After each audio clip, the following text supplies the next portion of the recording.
کیا اگر کوئی دربار پر صرف دعا کی نیت سے جاتا ہے تو کیا وہ جائز ہے، جبکہ حدیث میں آتا ہے قبروں کی زیارت کی اجازت اس لیے دی گئی ہے کہ وہاں جا کر تمہیں موت یاد ہے؟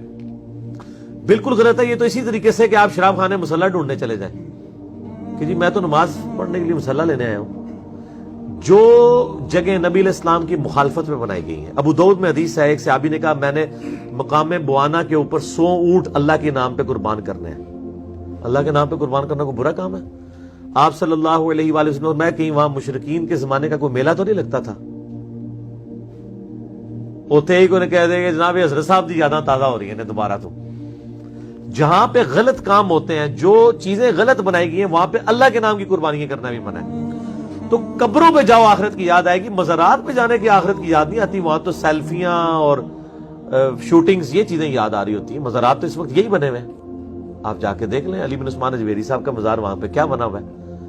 قبروں پہ جا کے تو آخرت کی یاد، صحیح مسلم کی حدیث ہے کہ قبروں پہ جاؤ تاکہ آخرت یاد ہے. یہ ان قبروں پہ آئے گی جو واقعی قبریں ہوں گی کچی بنی ہوئی، جن سے آپ کو عبرت حاصل ہوگی. جو مزارات بنے ہوئے ہیں یہ تو صحیح مسلم میں حدیث ہے قبروں پہ مارتے مت بناؤ، ان کو پکا مت کرو. یہ تو نبی علیہ السلام کی مخالفت میں.